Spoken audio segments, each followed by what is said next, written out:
بسم اللہ الرحمن الرحیم۔ حضرت عائشہ صدیقہ رضی اللہ تعالی عنہ سے روایت ہے، آپ فرماتی ہیں کہ رسول اللہ صلی اللہ علیہ وسلم اپنے تمام کاموں میں جہاں تک ممکن ہوتا دائیں طرف سے شروع کرنے کو پسند فرماتے تھے، طہارت کے وقت بھی، کنگھا کرنے اور جوتا پہننے میں بھی۔ صحیح بخاری حدیث نمبر 426۔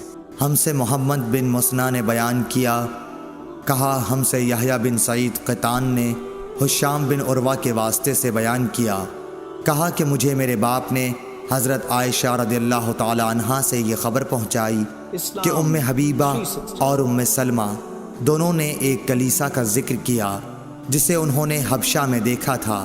اس میں مورتیں، تصویریں تھیں۔ انہوں نے اس کا تذکرہ نبی کریم صلی اللہ علیہ وسلم سے بھی کیا۔ آپ نے فرمایا کہ ان کا یہ قاعدہ تھا کہ اگر ان میں کوئی نیکوکار شخص مر جاتا تو وہ لوگ اس کی قبر پر مسجد بناتے اور اس میں یہی مورتیں، تصویریں بنا دیتے۔ پس یہ لوگ خدا کی درگاہ میں قیامت کے دن تمام مخلوق میں برے ہوں گے۔ صحیح بخاری حدیث نمبر 427۔ انس بن مالک رضی اللہ تعالی عنہ سے روایت ہے، انہوں نے کہا کہ جب نبی کریم صلی اللہ علیہ وسلم مدینہ تشریف لائے تو یہاں کے بلند حصے میں بنی عمرو بن عوف کے یہاں آپ اترے اور یہاں 24 راتیں قیام فرمایا۔ پھر آپ نے بنو نجار کو بلا بھیجا تو وہ لوگ تلواریں لٹکائے ہوئے آئے۔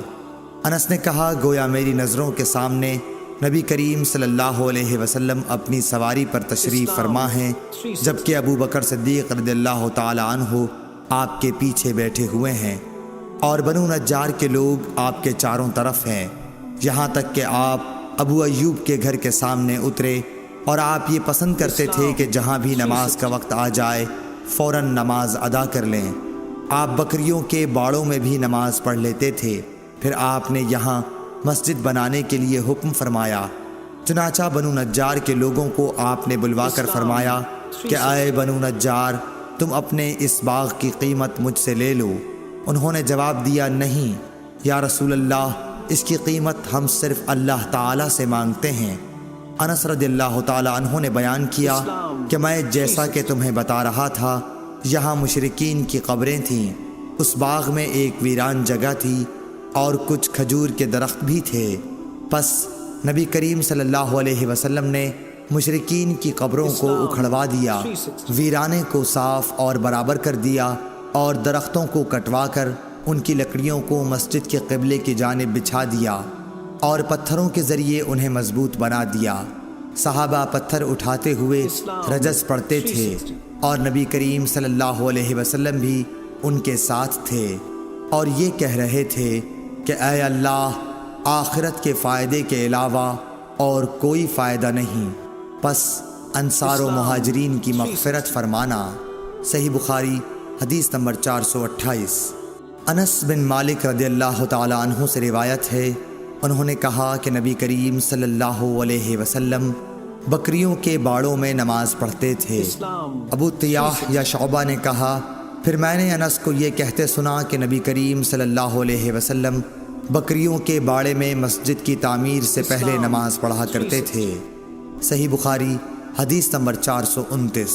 عبید اللہ نے نافع کے واسطے سے کہا کہ میں نے ابن عمر رضی اللہ تعالی عنہ کو اپنے اونٹ کی طرف نماز پڑھتے دیکھا اور انہوں نے فرمایا کہ میں نے نبی کریم صلی اللہ علیہ وسلم کو اسی طرح پڑھتے دیکھا تھا۔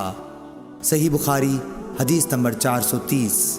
عبداللہ بن عباس رضی اللہ تعالی عنہ سے روایت ہے، انہوں نے فرمایا کہ سورج گہن ہوا تو نبی کریم صلی اللہ علیہ وسلم نے نماز پڑھی اور فرمایا کہ مجھے آج دوزخ دکھائی گئی، اس سے زیادہ بھیانک منظر میں نے کبھی نہیں دیکھا۔ صحیح بخاری حدیث نمبر 431۔ عبداللہ بن عمر رضی اللہ تعالی عنہ سے روایت ہے کہ نبی کریم صلی اللہ علیہ وسلم نے فرمایا، اپنے گھروں میں بھی نمازیں پڑھا کرو اور انہیں بالکل مقبرہ نہ بنا لو۔ صحیح بخاری حدیث نمبر 432۔ عبداللہ بن عمر رضی اللہ تعالی عنہ سے روایت ہے کہ رسول اللہ صلی اللہ علیہ وسلم نے فرمایا، ان عذاب والوں کے آثار سے اگر تمہارا گزر ہو تو روتے ہوئے گزرو، اگر تم اس موقع پر رو نہ سکو تو ان سے گزرو ہی نہیں، ایسا نہ ہو کہ تم پر بھی ان کا سا عذاب آ جائے۔ صحیح بخاری حدیث نمبر 433۔ عروہ بن زبیر نے حضرت عائشہ رضی اللہ تعالی عنہ سے روایت کیا ہے کہ حضرت ام سلمہ رضی اللہ تعالی عنہ نے حضرت صلی اللہ علیہ وسلم سے ایک گرجا کا ذکر کیا جس کو انہوں نے حبش کے ملک میں دیکھا، اس کا نام ماریہ تھا، اس میں جو صورتیں دیکھی تھیں وہ بیان کیں۔ اس پر رسول اللہ صلی اللہ علیہ وسلم نے فرمایا کہ یہ ایسے لوگ تھے کہ اگر ان میں کوئی نیک بندہ، یا یہ فرمایا کہ نیک آدمی مر جاتا تو اس کی قبر پر مسجد بناتے اور اس میں یہ بت رکھتے، یہ لوگ اللہ کے نزدیک ساری مخلوق سے بدتر ہیں۔ صحیح بخاری حدیث نمبر 434۔ حضرت ابو ہریرہ رضی اللہ تعالیٰ عنہ سے روایت ہے کہ رسول اللہ صلی اللہ علیہ وسلم نے فرمایا، یہودیوں پر خدا کی لعنت ہو، انہوں نے اپنے انبیاء کی قبروں کو مساجد بنا لیا۔ صحیح بخاری حدیث نمبر 437۔ جابر بن عبداللہ رضی اللہ تعالیٰ عنہ سے روایت ہے کہ رسول اللہ صلی اللہ علیہ وسلم نے فرمایا، مجھے ایسی 5 چیزیں عطا کی گئی ہیں جو مجھ سے پہلے انبیاء کو نہیں دی گئی تھیں۔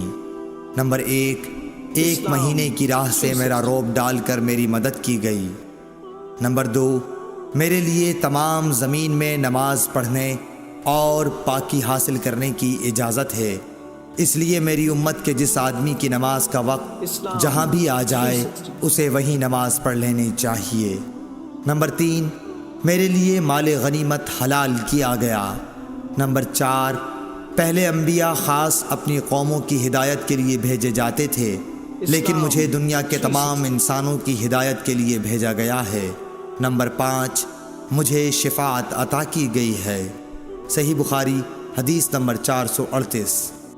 حضرت عائشہ صدیقہ رضی اللہ تعالی عنہا سے روایت ہے کہ عرب کے کسی قبیلے کی ایک کالی لونڈی تھی، انہوں نے اسے آزاد کر دیا تھا اور وہ انہی کے ساتھ رہتی تھی۔ اس نے بیان کیا کہ ایک دفعہ ان کی ایک لڑکی جو دلہن تھی نہانے کو نکلی، اس کا کمر بند سرخ تسموں کا تھا، اس نے وہ کمر بند اتار کر رکھ دیا یا اس کے بدن سے گر گیا، پھر اس طرف سے ایک چیل گزری جہاں کمر بند پڑا تھا، چیل اسی سرخ رنگ کی وجہ سے گوشت سمجھ کر جھپٹ لے گئی۔ بعد میں قبیلے والوں نے اسے بہت تلاش کیا لیکن کہیں نہ ملا، ان لوگوں نے اس کی تہمت مجھ پر لگا دی اور میری تلاشی لینی شروع کر دی، یہاں تک کہ انہوں نے اس کی شرمگاہ تک کی تلاشی لی۔ اس نے بیان کیا کہ اللہ کی قسم میں ان کے ساتھ اسی حالت میں کھڑی تھی کہ وہی چیل آئی اور اس نے ان کا وہ کمر بند گرا دیا، وہ ان کے سامنے ہی گرا۔ میں نے اسے دیکھ کر کہا، یہی تو تھا جس کی تم مجھ پر تہمت لگاتے تھے، تم لوگوں نے مجھ پر اس کا الزام لگایا تھا حالانکہ میں اس سے پاک تھی، یہی تو ہے وہ کمر بند۔ اس لونڈی نے کہا کہ اس کے بعد میں رسول اللہ صلی اللہ علیہ وسلم کی خدمت میں حاضر ہوئی اور اسلام لائی۔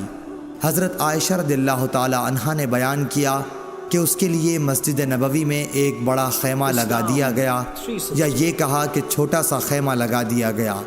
حضرت عائشہ رضی اللہ تعالی عنہا نے بیان کیا کہ وہ لونڈی میرے پاس آتی اور مجھ سے باتیں کیا کرتی تھی، جب بھی وہ میرے پاس آتی تو یہ ضرور کہتی کہ کمر بند کا دن ہمارے رب کی عجیب نشانیوں میں سے ہے، اسی نے مجھے کفر کے ملک سے نجات دی۔ حضرت عائشہ رضی اللہ تعالی عنہا بیان فرماتی ہیں کہ میں نے اس سے کہا، آخر بات کیا ہے؟ جب بھی تم میرے پاس بیٹھتی ہو تو یہ بات ضرور کہتی ہو۔ آپ نے بیان کیا کہ پھر اس نے مجھے یہ قصہ سنایا۔ صحیح بخاری حدیث نمبر 439۔